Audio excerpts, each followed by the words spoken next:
Hello friends, आज हमें child is born का वेरी इंपॉर्टेंट क्वेश्चन करने वाले हैं। अगर आप इतना क्वेश्चन कर लेते हैं तो एग्जाम में ना आपका एक क्वेश्चन छूटेगा ना गलत होगा। फर्स्ट क्वेश्चन है, how are the ways of managing child birth in traditional society useful. पारंपरिक समाज में चाइल्ड बर्थ की, किसी बच्चे को जन्म देने की अलग प्रक्रिया होती है, वो जो है किस प्रकार से यूजफुल होती है। तो जर्मेन ग्रीर इस स्टोरी की लेखिका है, उन्होंने ये स्टोरी लिखी है। वो जो ऐसे उन्होंने लिखी है चाइल्ड इज बॉर्न, इसमें बताती है कि ना ट्रेडिशनल सोसाइटी की, एक पारंपरिक समाज में एक प्रेग्नेंट वुमेन कभी यह महसूस नहीं करती है कि वो अकेली है, because the ritual observation of pregnancy involve the support and participation of her husband and family members. इनका कहना है कि जब कोई भी महिला प्रेग्नेंट होती है तो उस वक्त बहुत सारी रिचुअल ऑब्जर्वेंस यानी बहुत सारे समारोह किए जाते हैं, जिसमें कि बहुत सारी फैमिली के लोग, हर प्रकार के लोग वहाँ पे शामिल रहते हैं। और कभी भी महिला को ये महसूस नहीं होता है कि वो अकेली है, सभी का सपोर्ट उसे रहता है, उसके हस्बैंड उसे सपोर्ट करते हैं, उसके परिवार के लोग उसे सपोर्ट करते हैं, उसे खुशियाँ बांटते हैं। बिकॉज ऑफ दिस, इस कारण से वो बहुत ज़्यादा, जो चाइल्ड बर्थ में बहुत ज़्यादा पेन होता है, डेंजर होता है, चाइल्ड बर्थ में जान जाने का भी खतरा होता है, लेकिन वो ये सब महसूस नहीं करती है। उसे जो भय लगता है वो बहुत ही कम रहता है, उसे ज़्यादा चिंता नहीं होती है क्योंकि परिवार वाले जो साथ है।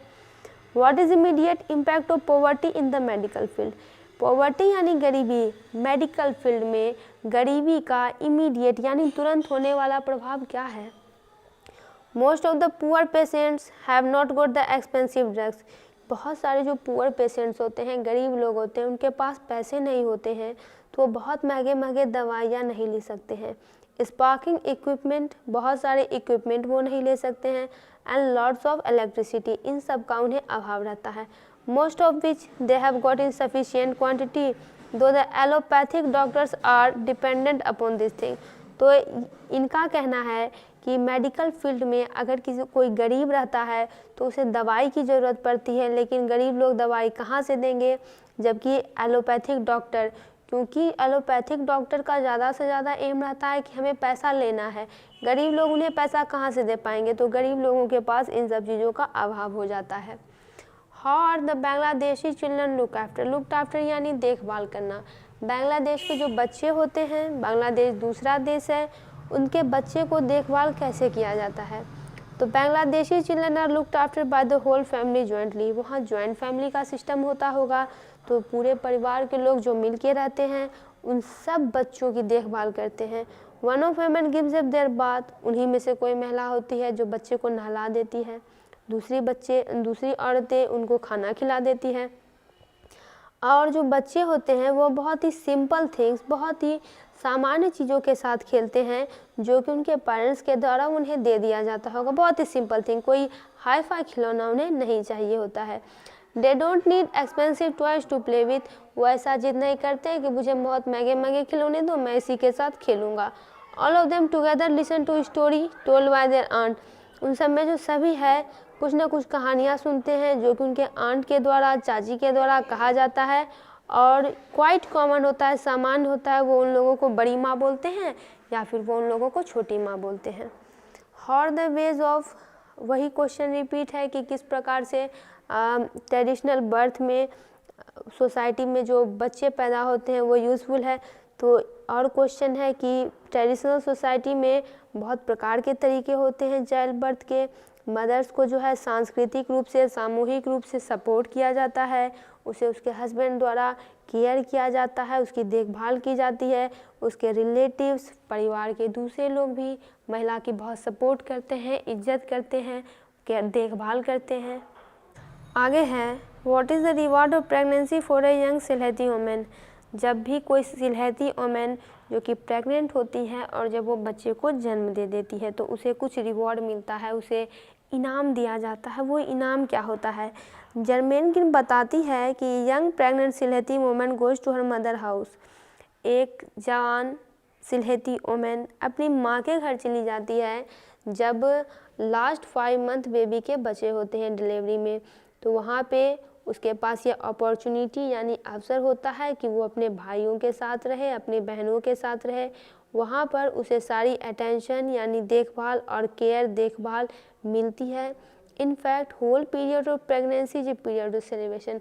जितना दिन तक भी कोई प्रेग्नेंट रहता है तो सारे लोग बहुत ही खुश होते हैं। ये एक समारोह का अवसर होता है, सेलिब्रेशन का अवसर होता है। तो मदर्स के अचीवमेंट को, चूँकि वो एक बच्चे को जन्म देती है, तो उसी को सेलिब्रेट किया जाता है as a reward of pregnancy.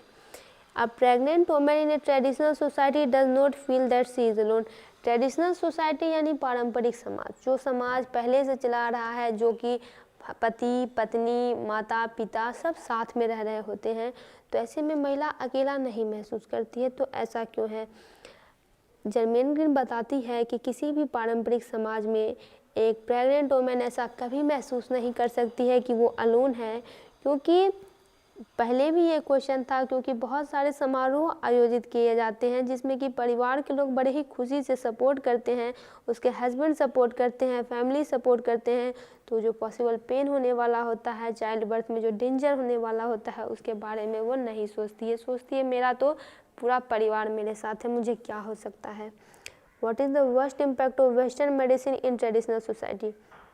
Worst यानी सबसे बुरा। वेस्टर्न की जो पश्चिम की जो मेडिसिन है, उसका सबसे भयानक प्रभाव क्या है पारंपरिक समाज पर? तो जर्मेन ग्रीन अपने ऐसे में बताती है कि वेस्टर्न मेडिसिन का ट्रेडिशनल सोसाइटी में ये प्रभाव है कि द इम्पैक्ट ऑफ मॉडर्नाइजेशन, यानी आधुनिकता जो है उसका बहुत ज़्यादा प्रभाव इस पर पड़ा है। डॉक्टर्स आर एरोगेंट, डॉक्टर्स जो है एरोगेंट है, बड़े ही गुस्सैल स्वभाव के हैं। मेडिसिन जो है बहुत ही महंगी है। Much display of signing equipment को बहुत ही बढ़ा चढ़ा कर दिखाया जाता है, जो कि उपकरण होते हैं, और पेशेंट की जो हेल्थ होती है उस पर तो बहुत ही कम ध्यान दिया जाता है। Little regard for the health of the patient. ये सब वर्स्ट इम्पैक्ट है वेस्टर्न मेडिसिन की ट्रेडिशनल सोसाइटी में। What is the difference between the east and the west in matters of mother child relationship? पूरब में और पश्चिम में काफ़ी अंतर है। माता और बच्चे के रिलेशनशिप को कैसे देखा जाता है पूरब और पश्चिम में? देखिए, दोनों की सभ्यताएं बिल्कुल अलग हैं, तो साफ है वहाँ पे जो कुछ भी होता होगा वो भी काफ़ी अलग होता होगा। तो देखिए, पूरब में क्या है, biological family delivery weekend. Biological family जो होती है ईस्ट में वो बड़ा ही कमज़ोर होती है।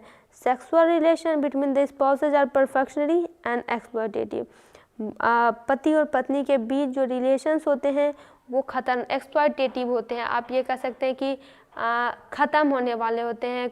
एक्सप्लॉयटेशन हो जाना, ख़त्म हो जाना, उसका विनाश कर जाना, लूटपाट हो जाना, इस प्रकार के रिलेशन उनके होते हैं। मदर चाइल्ड रिलेशनशिप को बहुत ज़्यादा इम्पोर्टेंस दिया जाता है हस्बैंड वाइफ के रिलेशन से, यानी पति पत्नी का जो रिश्ता होता है उससे ज़्यादा महत्वपूर्ण माता और बच्चे का रिलेशन होता है। Even the child is born to fulfil the demand in family. अगर कोई किसी भी बच्चे का जन्म क्यों होता है?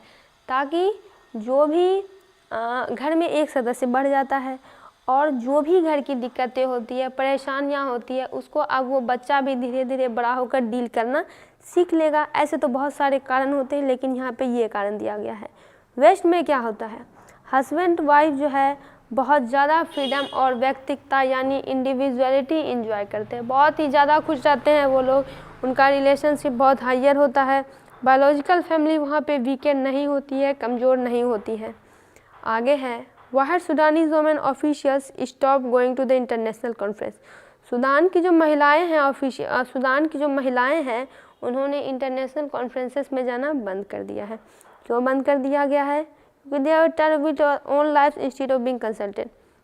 क्योंकि जब वो जाती हैं ऐसे कॉन्फ्रेंसेस में तो उन्हें अपने लाइफ के अलावा being told about their own life, उनसे बिना पूछे ही उनके अपने जीवन के बारे में बताया जाता है। Moreover the international conferences were conducted in language.